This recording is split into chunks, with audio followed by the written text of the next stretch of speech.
So for those of you that know me, you'll know that this is a topic that we're going to be discussing today that's very close to my heart. I'm a fundamental believer, I think, that deliberative processes serve a critical democratic function and have the potential to provide a forum through which we empower people as citizens. Now, not only have I run a wide array of public dialogues over the years, but I think I was involved in what was one of the first attempts to run an online dialogue back in 2017. And I look back and I cringe slightly now at what the experience must have been like for participants as we kind of shoehorned what was a multi-wave face-to-face dialogue process into more of an online setting. Now, obviously, much has changed over the last 5 years, not least our understanding of how to leverage some of the benefits of online for deliberation, whilst also overcoming some of the challenges, I think, that are inherent with a kind of a digital first mode. But I'm a firm believer that online deliberative engagement has the potential to provide for a more inclusive and richer dialogue process where done well. This is also a very timely discussion to be having. So I'm currently in the midst of preparing for our own next online dialogue, which is about public views towards the gene editing of farmed animals. So I'm really delighted, I think, to have the opportunity to hear from Paul and Michelle from Ipsos on what's worked really in their recent experiences. And I will gladly appropriate some of their learnings for my own benefit. Now, before I hand over to Paul and to Michelle, who's joining in place of Chloe today, who's unwell, I just want to flag that the chat function and the Q&A function are both in operation today. So please use the chat to offer comments and observations on what you're hearing.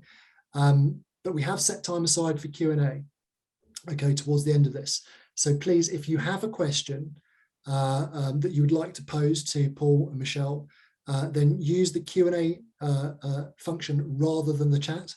And you'll also have the choice there to upvote questions that are posed, so I can tell which is most of interest to you, the audience. So thanks again for joining us here at the SRA, and Paul, Michelle, I will hand over to you. So it's really nice to be here, and thank you so much for having us along. I'm Michelle Mackey, and I am head of Ipsos's Qualitative Research and Engagement Centre. So we are a methodology centre which brings together the sort of qualitative research side of our work and also deliberative engagement and other engagement methodologies. Ipsos has conducted, very much like BASIS, lots of public dialogue and deliberative engagement for many years now. We've covered a wide range of different topics, from climate change and adaptation to health data and commercial access, new and emerging technologies such as flying taxis and drones, new data-driven tech in healthcare, just to name a few. So about just over 2 years ago, obviously we all were hit with a global pandemic. We were in the middle of a number of projects, and we were also starting new projects. We were immediately told by our CEO, Ben Page at the time, to work from home, as were the rest of the country. And we had to immediately, very quickly, take all of our deliberations online. So really we're here to sort of talk to you about that experience and think about what this means going forward, most importantly, given things are quite different now and we need to sort of reassess what we are going to do going forward. So if I can have the next slide, please.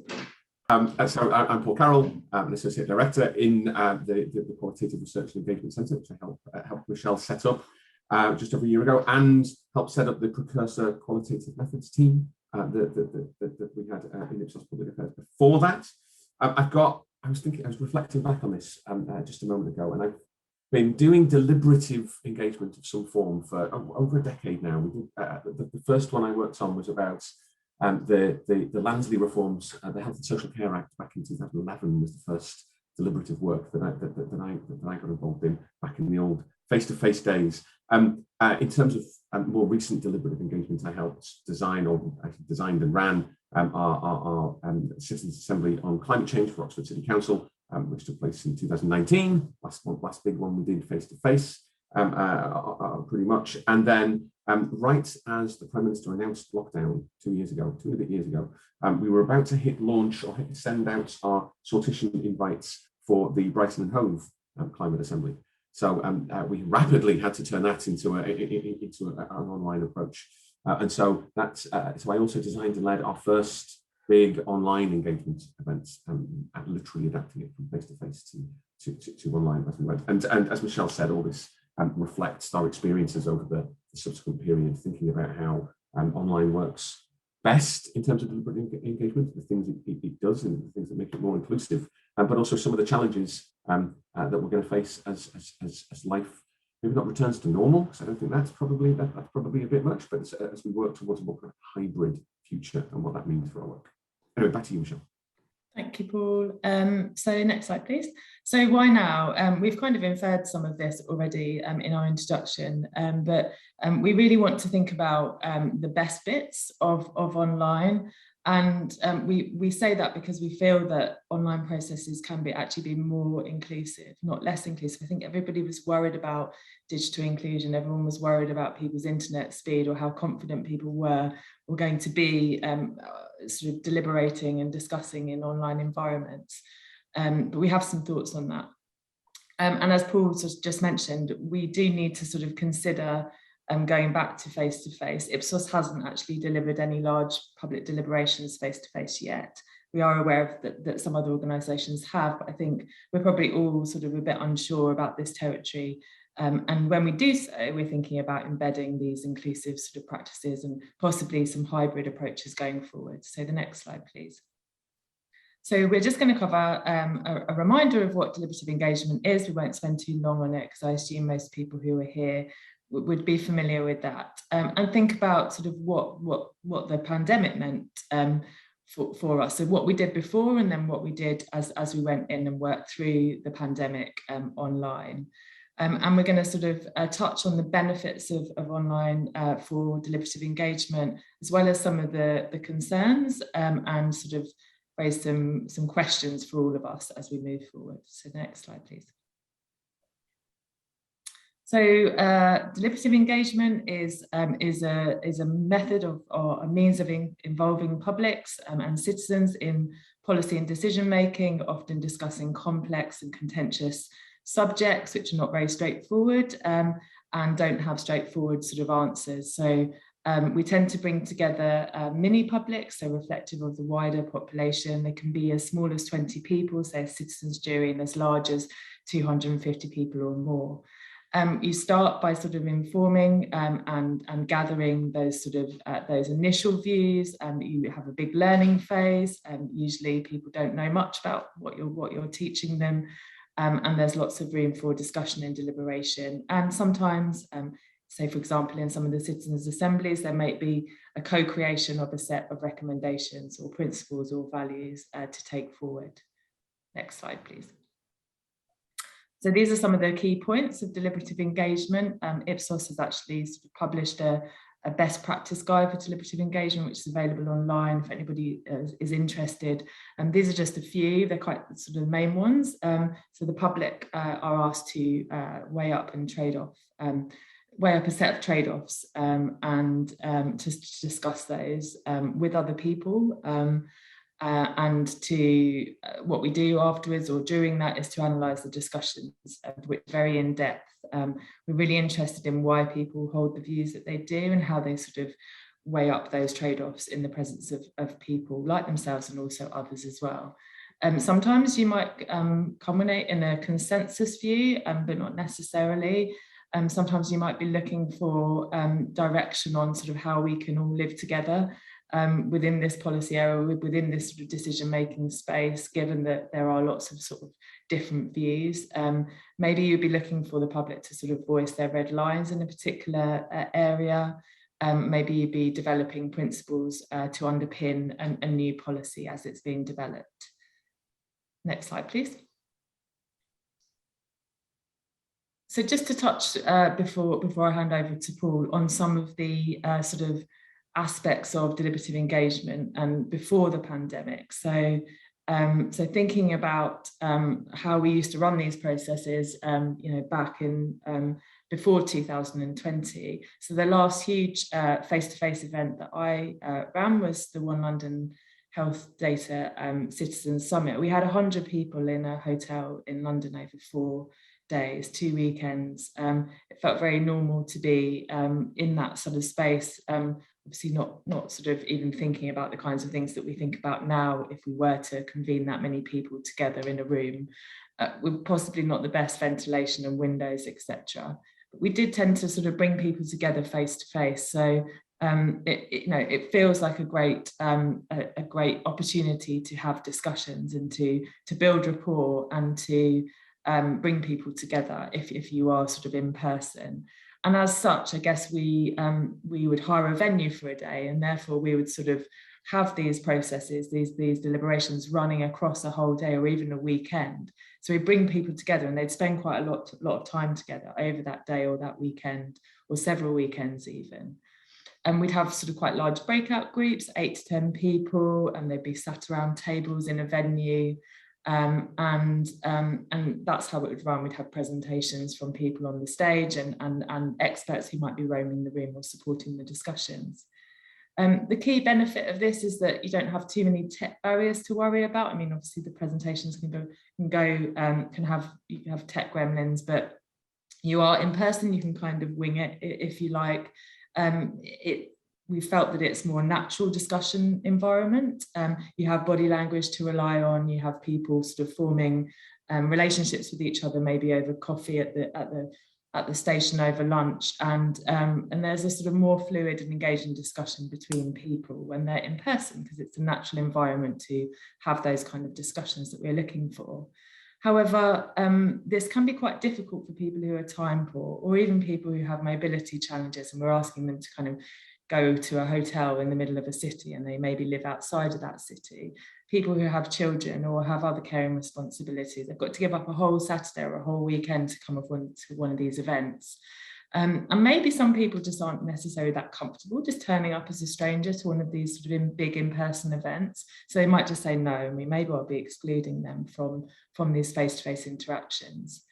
There's also challenges in terms of sort of facilitators and experts based on briefing and knowledge, but that sort of comes from facilitators, which we really sort of really value, and having those kind of experts in the room to sort of work their way around tables and help the public with knowledge, but also sort of challenging and answering questions where we see fit.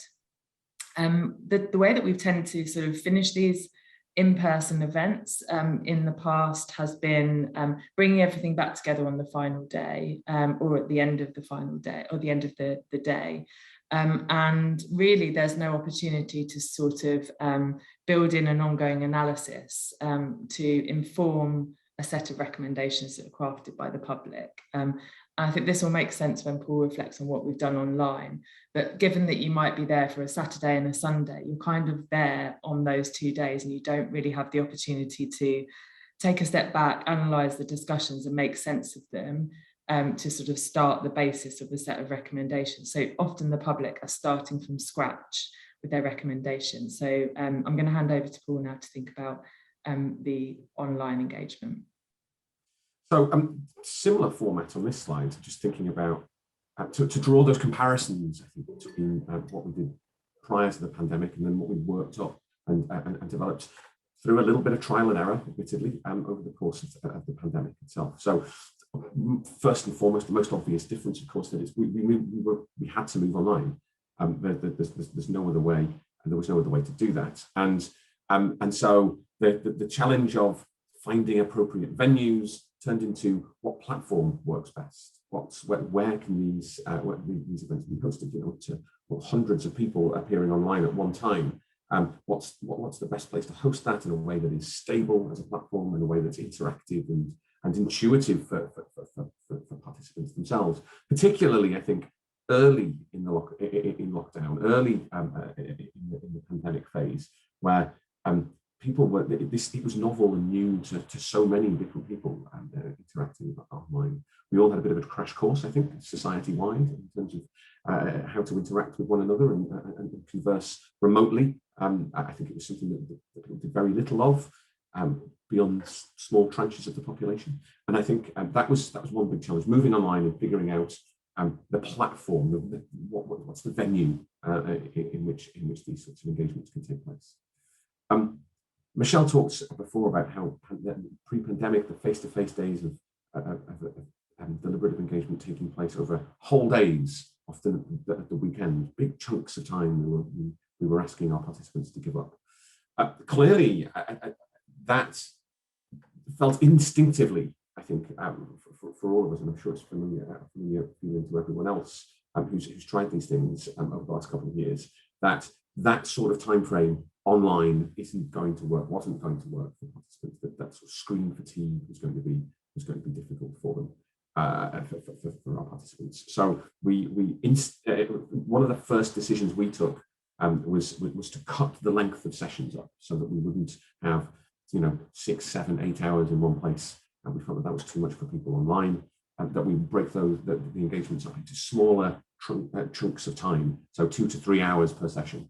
And we recently did a deliberative engagement online where we were doing sessions over 4.5 hours. It's a bit of an experiment just to see if people had started to get used to perhaps spending longer online. And we felt that actually towards the end of the last sort of hour or so of that longer time frame, people really did start flagging. It does feel to an extent that the 3 hours is pretty much what we feel is the kind of outer limit of what we'd want people to be online for a particular period if we want to get really good engagements from our participants. So clearly, if we're spending smaller amounts of time online or together in one place, we have to run more of these sessions to get the same overall length of time to participate. So a series of more shorter sessions is where we end up. And we feel that's the best way to get to be fair to the participants. We also had smaller breakout groups, the large 10-person up to 10-person breakout groups that we would have face-to-face.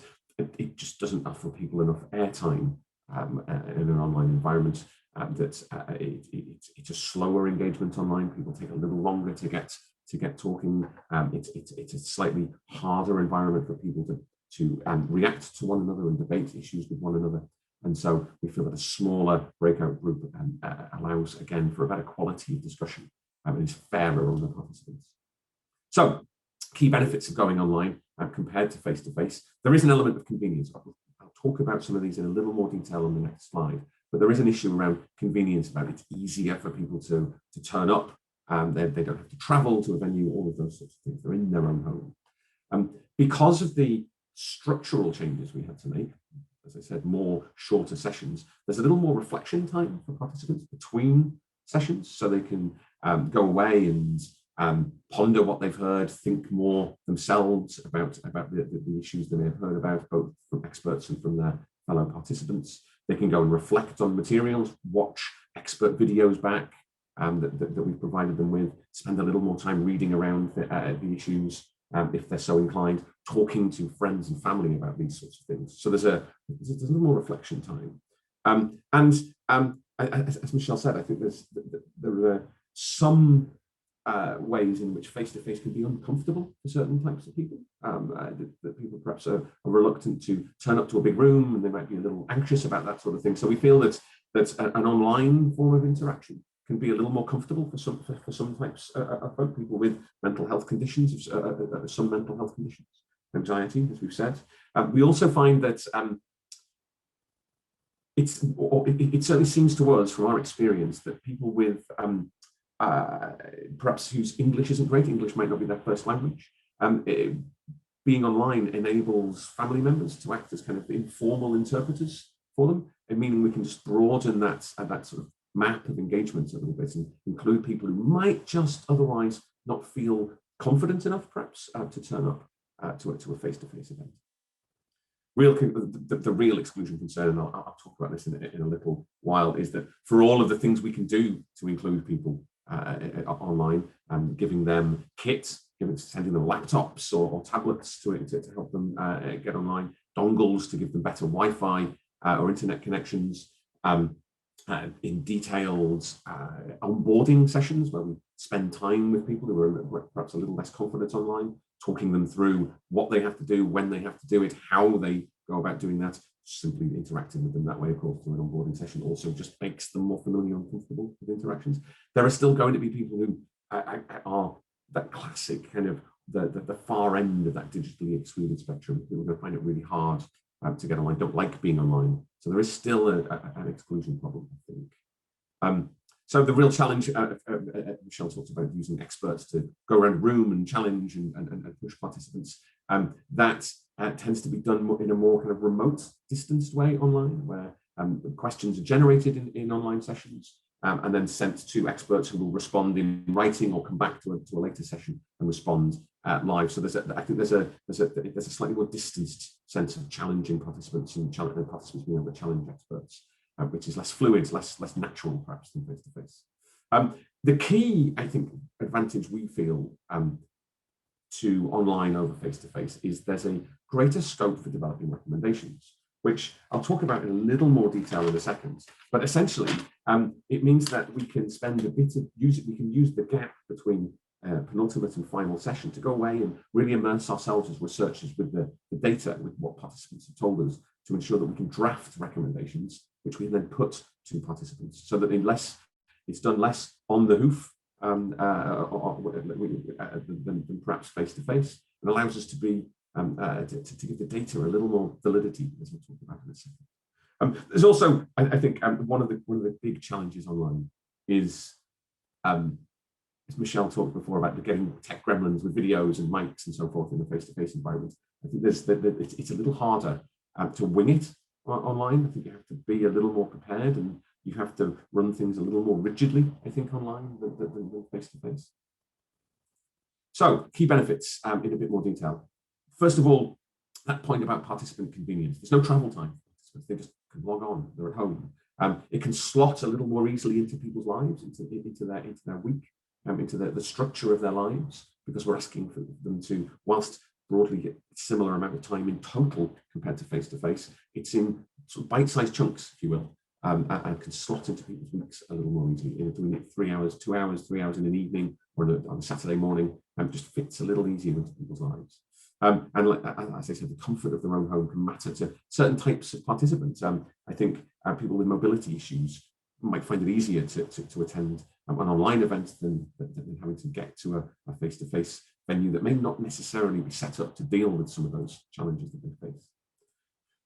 So participant comfort is a really big deal. It's easier to support those access needs to some extent online than face-to-face.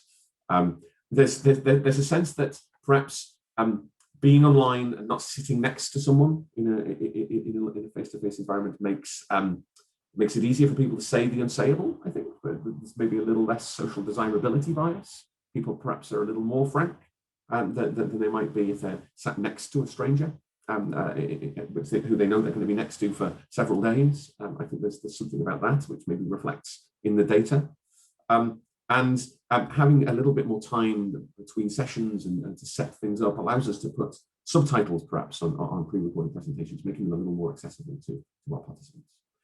I've mentioned reflection time already, but again, to reiterate, there's time between sessions. There is more between session time for participants to think about these things. It gives us as researchers, as people running the engagements, a bit more time to create really detailed and comprehensive responses to participant questions, rather than them having to happen live with experts. So that whilst you lose some of the spontaneity of that, and you certainly lose, I think, the fact that when you get a Q&A with an expert in a face-to-face environment, everyone witnesses the response.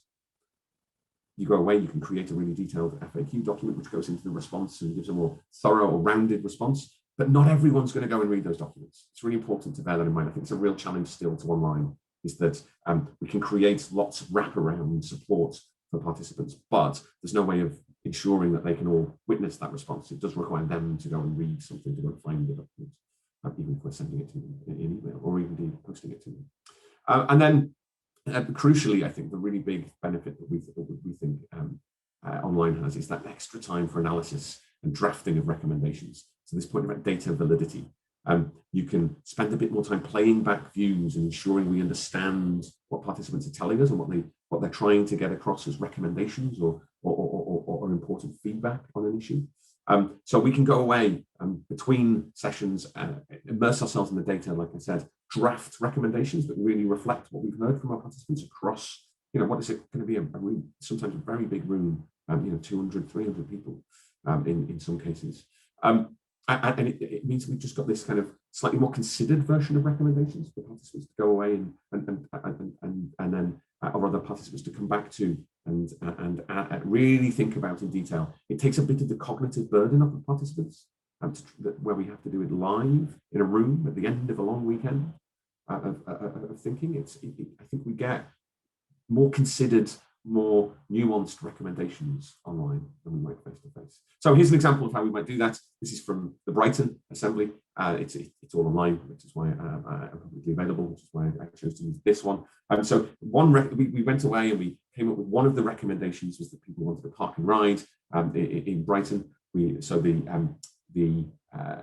recommendation on the left there, in black font, is the version that we put to our participants based on our analysis before the final session. We put it to participants in the final session, and we spend a bit of time in our breakout rooms and across the group and plenary, looking at each of these recommendations and going, well, what would you change? Is that right? This is what we think we've heard.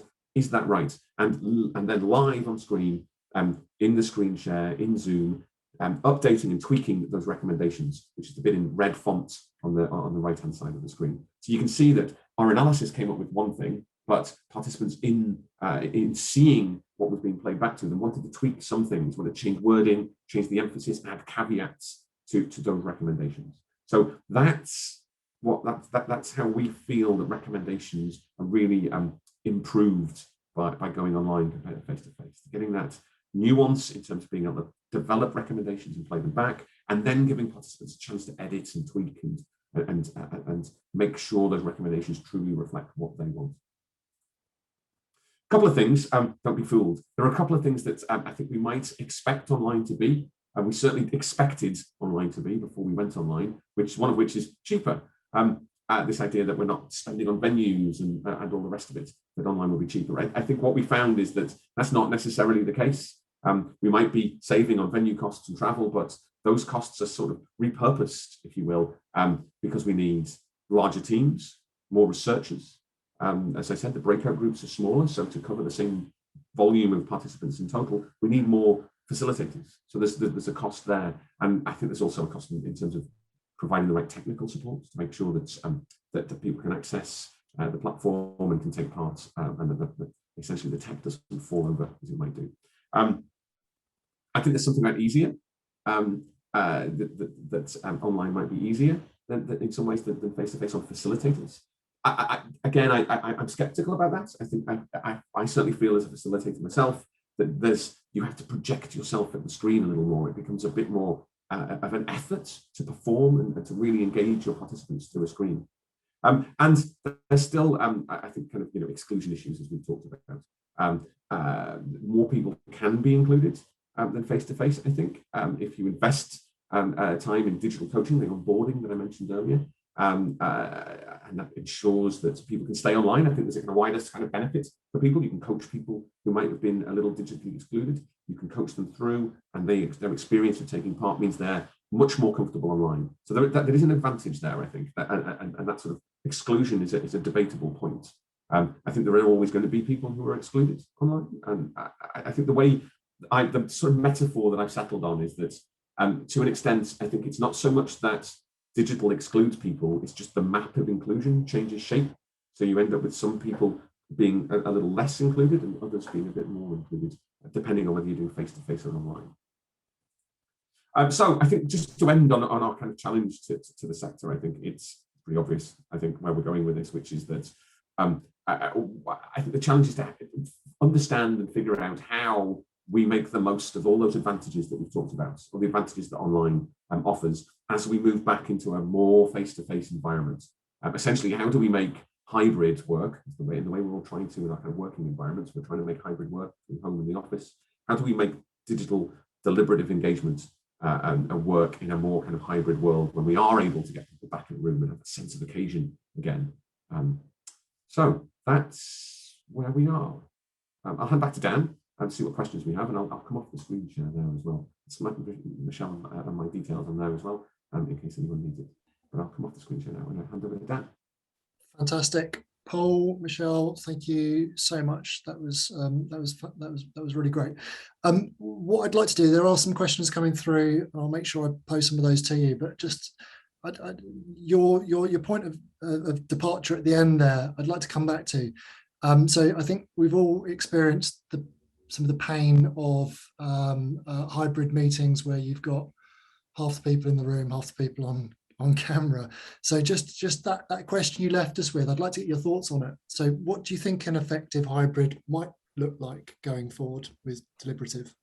I think we're probably thinking about hybrid as running a series of face-to-face events alongside online events or engagement, which would have to be separate. So even within training that we're developing at the moment, everyone wants it to be hybrid so people can sit at home and people can be in the office, and we're just not doing that.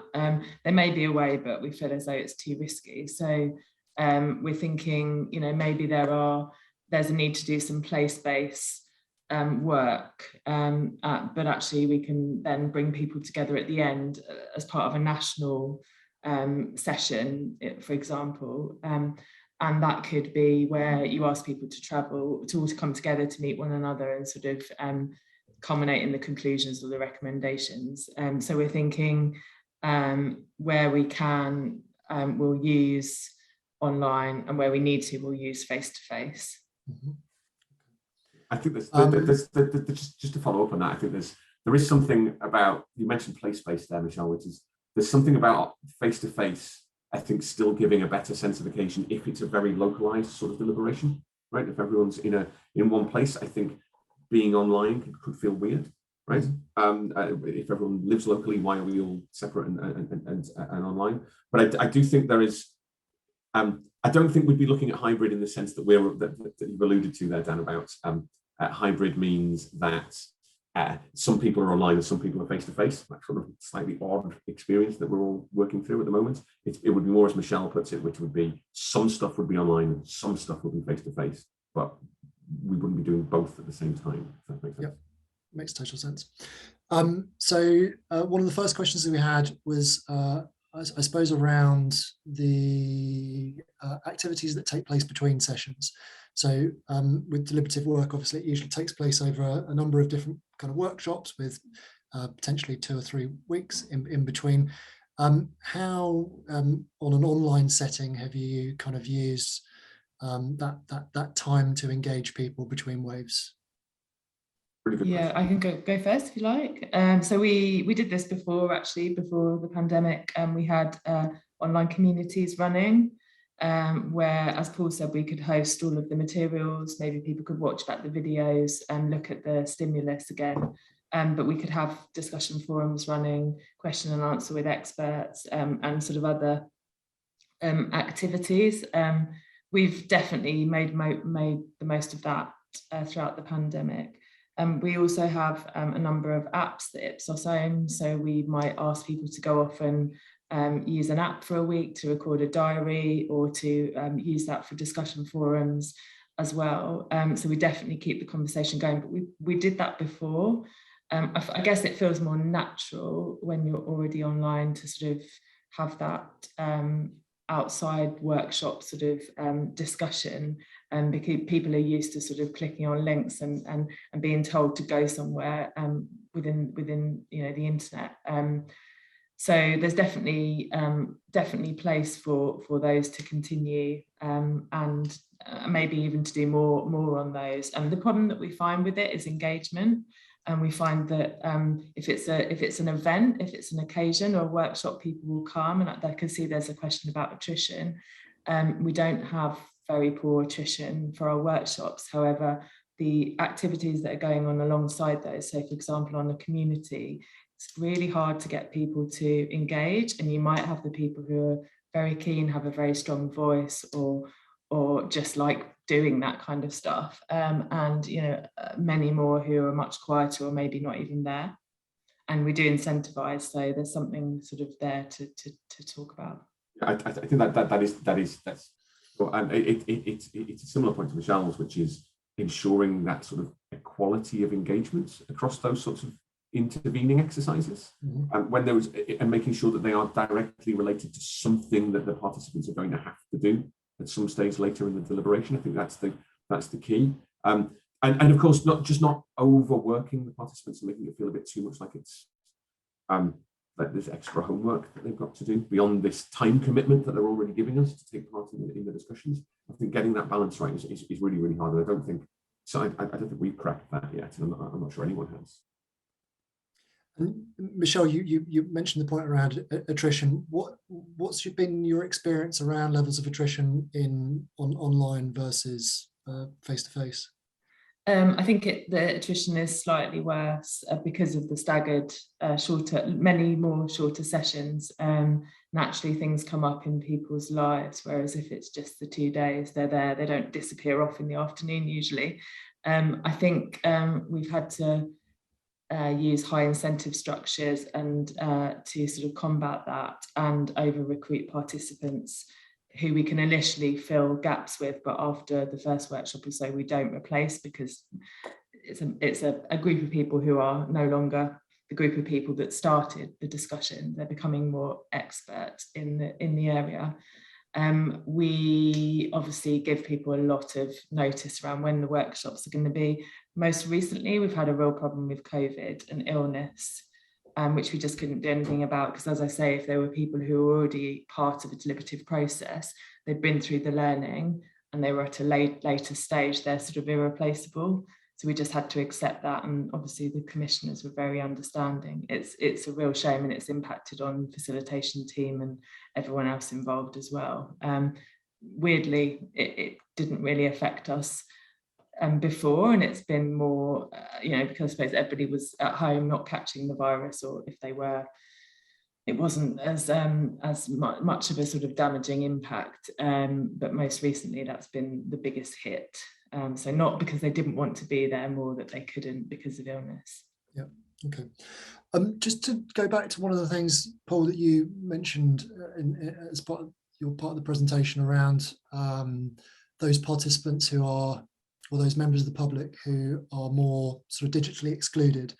Can you say a little bit more about how you currently, or how you're thinking about potentially enabling people who are digitally excluded due to kind of access to tech or affordability of data or skills or motivation to get online? How do you go about kind of thinking about getting them involved in more of an online only kind of dialogue? So I think the first thing is to accurately identify who those people are, right? Because it's a continuum, right? So there's some people who will agree to sign up to take part, but perhaps don't feel confident taking part online, right through to people who are kind of excluded because of a more kind of infrastructural problem, right? They don't have great Wi-Fi, they don't have great internet, whatever. They don't have the hardware. And so I think the first step is to accurately identify them, and some of that, the farther end of that, I think can be identified in a kind of wider demographic sense. You kind of know where bad internet is and what areas where people are likely to have less opportunity to do that, or demographics perhaps that older folk are less likely to be online, all that sort of stuff.